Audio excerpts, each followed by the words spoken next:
that part of my own destiny as connected with virtual reality wasn't to escape into another dimension, but to find a way to make real to us the things that we can't always see, because we exist at a level of scale, of experience that hides them from us. And at that point in my life, I decided I needed to leave New England and come to California, where everything was really going on. This was 1990, and VR was the hot new thing.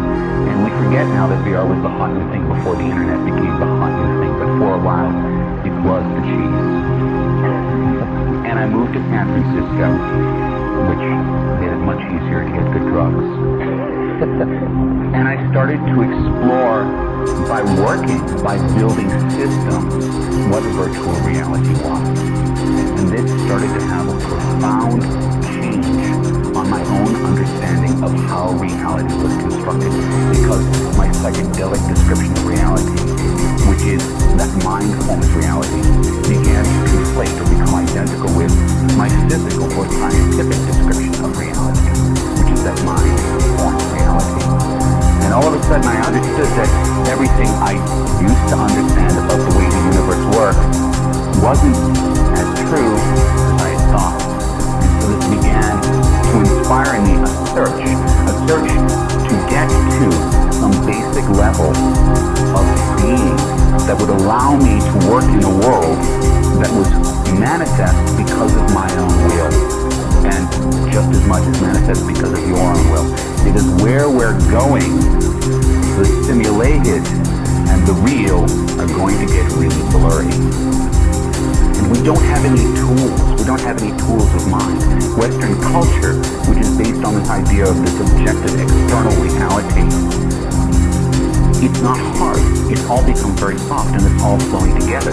So we need to now start to find ways of describing what's going on. And so what we need to do, I found in my own investigation, is to take a look at cultures that describe the world magically, that understand that perception shapes what you are, and you shape what you see, and that they're not separate areas, they're not separate domains, but you have to consider them as a whole.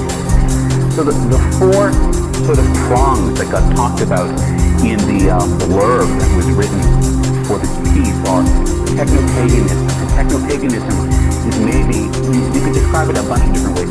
I certainly didn't make the word up, and I certainly didn't apply the word to myself, but it stuck because Wired Magazine published an article 2 years ago with my face blazoned on it, Photoshop reversed in color, and said, this is a technopagan.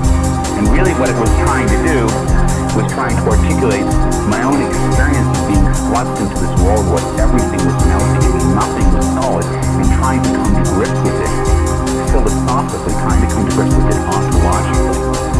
And my own explorations had led me to understand that in fact in a world where anything you want is true, the only way you can deal with it is by learning how to deal with your will.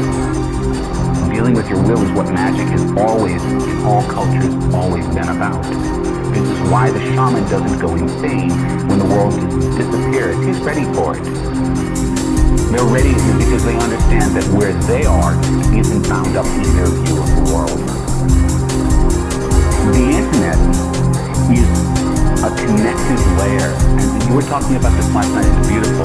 If you took a picture of this room in 1990 and you took a picture of it today, everything was looking exactly the same, and yet everything is completely different. Because in 1990 we didn't have this layer of bits that's flowing seamlessly among all of us. And it's changed us. It's radically sped up the way we deal with information in society. And every bit of information that passes through you changes you. You cannot be unaffected in any way by any bit of information. So the internet is acting as an enormous accelerator. It's acting as something that's passing through all of us and radically transforming us. And part of what it's doing is ripping us apart. And that's dangerous.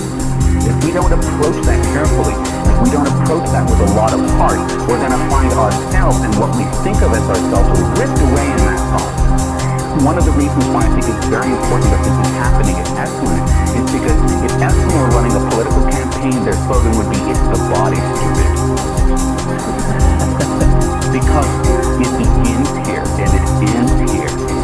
And if we can stay in our bodies, even while we're projected into cyberspace, we have some zone for sanity. We have some zone for being. And psychedelics can produce these boundary dissolutions where you flow into another thing. What we're going to see, and it's actually quite true, that certain types of VR can produce precisely the same aspect.